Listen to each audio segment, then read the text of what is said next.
terbeban.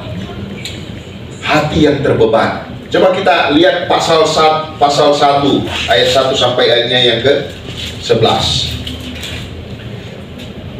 Ini berbicara tanggung jawab dalam kehidupan kita. Sikap yang bagaimana yang harus kita miliki, yang belajar daripada Nehemia. Yang pertama, memiliki sikap untuk terbeban. Itu yang pertama. Hati yang terbeban. Di dalam pelayanan, kalau kita tidak memiliki sikap untuk terbeban atau hati yang terbeban, maka pasti kita tidak akan melakukan tanggung jawab itu dengan sebaik-baiknya. Betul nggak? Betul kan? Ya.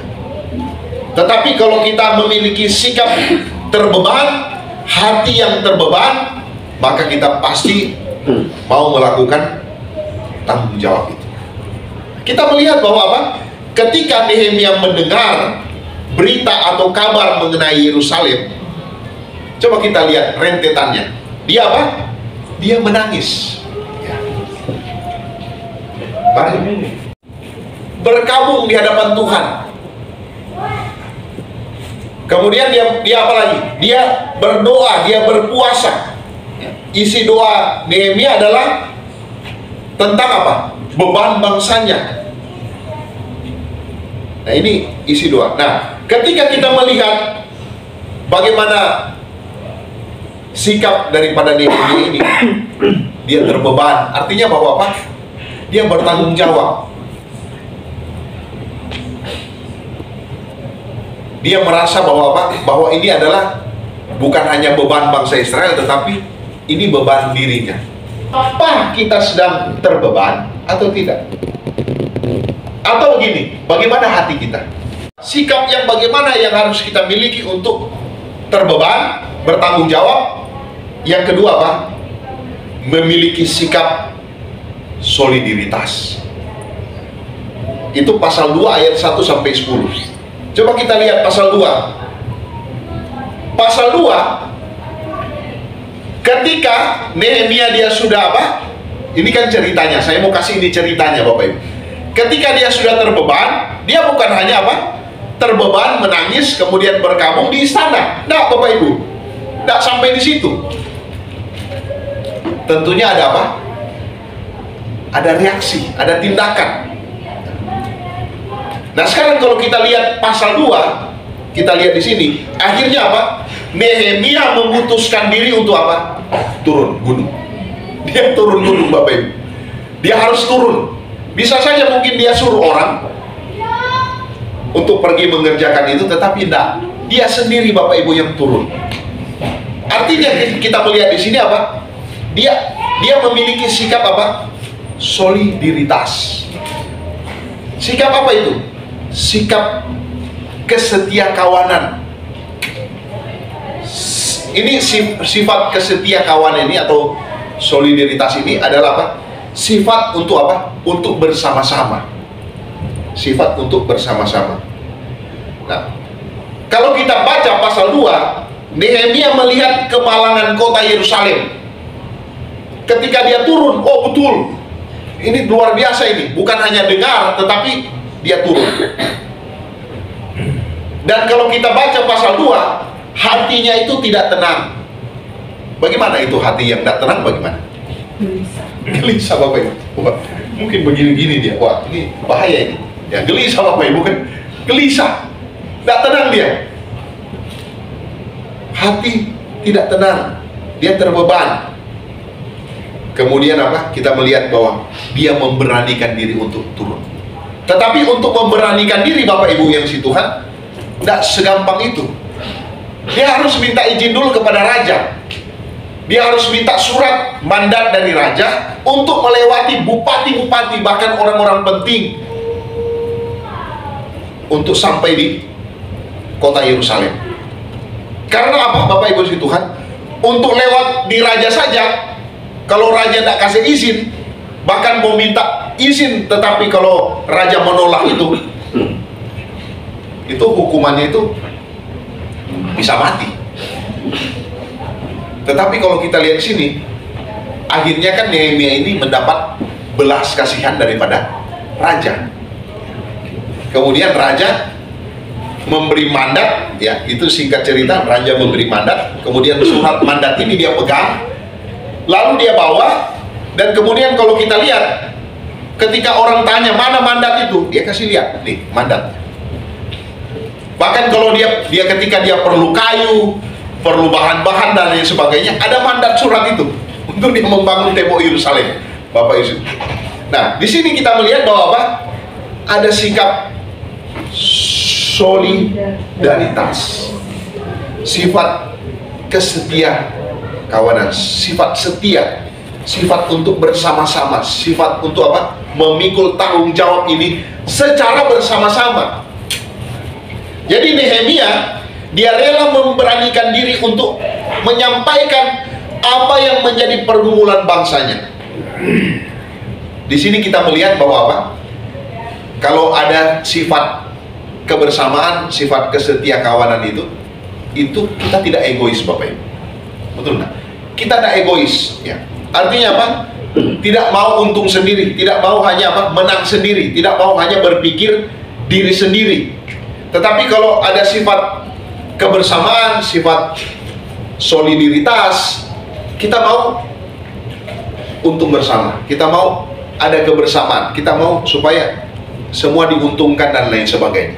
Ini sifat solidaritas, sifat kesetia kawanan. Ya, kita biasakan dengan kawan-kawan kita. Mau egois, Bapak Ibu. Kita tidak mau untung sendiri. Kita tidak mau apa? Menang sendiri. Tentunya apa? Harus bersama-sama. Kita harus melihat hal-hal yang penting di dalam pelayanan kita. Yang Tuhan, saya percaya bahwa apa? Ketika kita ada di gereja ini, tidak kebetulan, tetapi semua dalam rencana Tuhan yang besar untuk taruh kita di gereja ini, supaya apa? Supaya ada tanggung jawab yang besar yang Tuhan mau lakukan di dalam kehidupan kita. Amin. Itu apa? Kita miliki sifat solidaritas, sifat kebersamaan. Selain ada beban, ya, ada beban. Orang kalau ada beban ya sulit.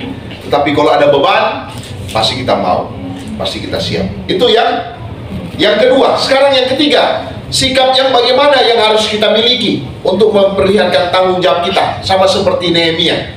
Belajar dari Nehemia. Apa itu? Karena dia memiliki visi, ada tujuan, ada rencana yang jelas. Siapa yang memberikan dia visi? Tuhan. Kalau kita lihat di dalam pasal 2 ayat 11 sampai 20, Allah yang memberikan dia visi. Nah, singkat cerita, ini saya mau cerita. Karena dia ada visi, kemudian kalau kita baca pasal 2 ayat 11, dia turun kan? Coba kita buka pasal 2 itu, ayat 11 sampai ayat 20. Dengan judul di sini katakan apa? Tekad untuk membangun kembali tembok Yerusalem. Isi di dalam ayat-ayat ini apa? Bapak Ibu sudah baca nggak isi di dalam ayat ini? Ketika dia turun, dia menyelidiki, dia memeriksa, dia pergi ke pintu-pintu, dia pergi ke tempat-tempat yang hancur, dia memeriksa, dia menyelidiki dengan seksama. Kemudian bukan hanya itu, Bapak Ibu, dia menghitung berapa ini. Memang para penafsir mengatakan bahwa Nehemia ini, dia bukan hanya ahli juru minum, tetapi dia juga apa? Arsitektur yang luar biasa. Ada zaman itu. Jadi Bapak Ibu yang Tuhan, kalau kita lihat pasal 2 ayat 11 sampai 20, karena visi inilah yang kemudian menggerakkan Nehemia untuk melakukan tanggung jawab itu. Itu sebabnya apa? Dia turun gunung, kemudian dia periksa, dia selidiki. Ya, selidiki. Tetapi ketika dia menyelidiki, ini nanti Bapak, apa yang perlu yang kita bisa lakukan di dalam gereja kita. Yang keempat adalah bahwa tugas ini dikerjakan setiap masing-masing orang untuk mengambil bagian. Jadi setiap orang mengambil bagian. Kalau kita baca di dalam pasal 3, coba kita lihat pasal 3. Pasal 3 judulnya apa? Para peserta dalam, kita lihat para peserta dalam pembangunan ini. setiap suku itu terwakil, setiap orang itu terwakilkan. Nah, betul kan? Kalau kita lihat sini, artinya bahwa setiap bagian, bahkan setiap bagian itu sudah terstruktur, sudah ada bagian-bagiannya. Masing-masing memiliki tugas, peran, fungsi yang diberikan untuk menyelesaikan.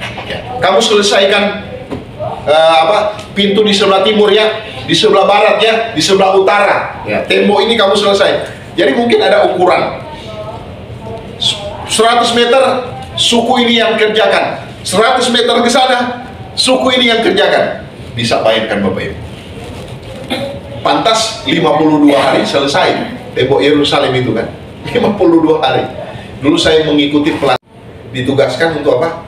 Untuk mentraining setiap kita pemimpin-pemimpin lokal selama 52 hari untuk melihat kegerakan-kegerakan yang sama seperti terjadi di dalam Nehemia.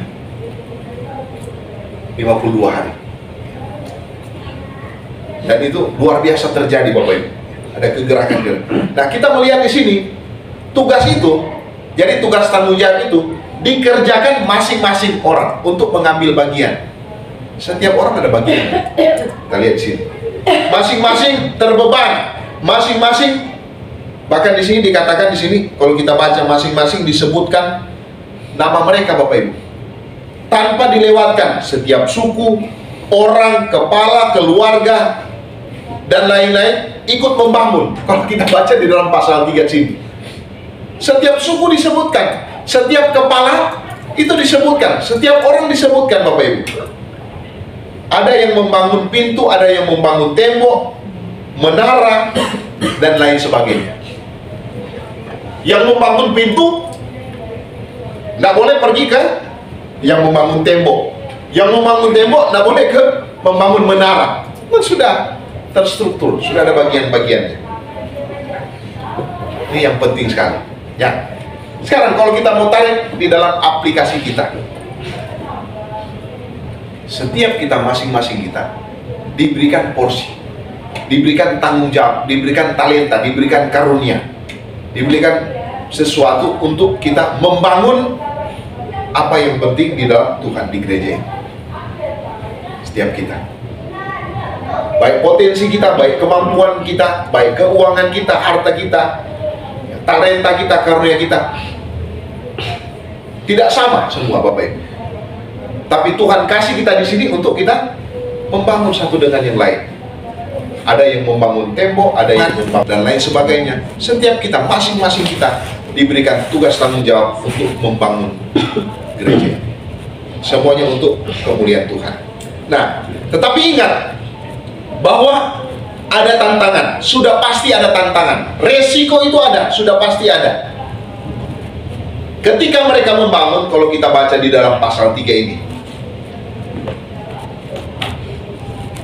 bukan hanya bangsa-bangsa di luar yang olok-olok mereka. Nggak jadi itu, nggak bakal jadi. Sesama mereka ikut untuk apa? Terprovokasi. Kalau kita baca di dalam pasal 3 ini, akhirnya mereka saling menyalahkan. Tapi Nehemia tidak gentar nih. Dia tetap maju. Dia tetap apa? Mengingatkan setiap orang-orang yang ada di situ. Ada risiko, ada tantangan. Nah, apa yang dibuat oleh Nehemia? Dia mengandalkan Tuhan. Dia andalkan Tuhan. Dia libatkan Tuhan dalam tanggung jawab dia. Kalau kita baca di dalam pasal 3, di dalam pasal 4. Pasal 4 kita baca di situ apa? Di situ ada apa? Bagaimana Nehemia itu dia melibatkan Tuhan. Ada persoalan, ada olok-olok. Jadi olok-olok ini bukan hanya di pasal 2. Sudah membangun. Sementara membangun ada olok-olok, ada tantangan Bapak Ibu. Tapi kalau kita lihat Nehemia apa? Dia terus berdoa, minta Tuhan tolong, Tuhan bekerja. Bahkan apa? Nehemia dia tidak takut. Karena apa? Karena di dalam ayat 20, coba kita baca ayat 20 pasal 4. Nehemia hanyalah alat. Kita hanyalah alat. Tuhan adalah aktor kita. Dia pemeran utama Bapak Ibu. yang mau menggerakkan kita, yang mau menggunakan kita dalam pekerjaan besar. Kita hanya alam, kita daripada semua yang kita lakukan. Sebabnya kita hanya bergantung kepada Dia, berserah kepada Dia, mengandalkan Dia. Itu yang keempat ya. Kemudian yang kelima apa? Sikap yang bagaimana yang harus kita miliki untuk kita memperlihatkan tanggung jawab kita. Yang kelima apa? Sikap untuk rela berkorban. Ada pengorbanan yang besar dari Nehemia. Di mana kita bisa lihat? Pasal 6. Pasal 6 Bapak Ibu, kalau kita lihat ada pengorbanan yang besar. Akhirnya apa? Pembangunan tembok Yerusalem itu berhasil diselesaikan dalam waktu 52 hari. Nah, pengorbanan apa yang dimiliki oleh Nehemia Bapak Ibu? Ini saya mencatat, saya lihat dia. Yang pertama, ia harus meninggalkan istana. Kemudian apa? Ia harus menghadapi resiko, baik oleh bangsanya sendiri maupun bangsa lain. Kemudian apa? Ia rela kehilangan jabatan. Dia rela turun, itu pertaruhan jabatan Bapak Ibu. Turun ke Yerusalem itu raja bisa terputar, dia punya otak, diganti dia sebagai juru minum, ganti dia. Rupanya dia sudah tinggalkan. Kalau kita baca ini hebat Bapak Ibu, Nehemia itu kehilangan jabatan. Kemudian apa? Ia rela dihina dan difitnah. Ini pengorbanan yang dilakukan Nehemia. Kemudian dia rela mendapatkan tuduhan. Nehemia rela, dia dituduh, dia macam-macam. Kalau kita baca di dalam pasal 3, mereka berkata bahwa apa? Ini semua untuk keuntungan Nehemia, jangan ikut membangun. Nehemia bilang, saya tidak akan dapat apa-apa. Kalau kita lihat, dituduh dia. Kemudian apa? Bukan hanya itu semua, dia rela mempertaruhkan nyawanya Bapak Ibu. Mempertaruhkan nyawanya. Turun ke bawah itu bukan gampang.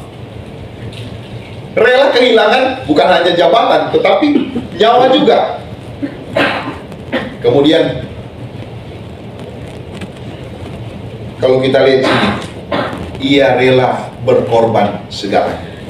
Semuanya, termasuk waktu dia, pikiran dia, tenaga dia, daya dia, semuanya Bapak Ibu. Kita bisa melihat. Pasal 6 kita melihat bagaimana tembok Yerusalem berhasil diselesaikan. Pasal 6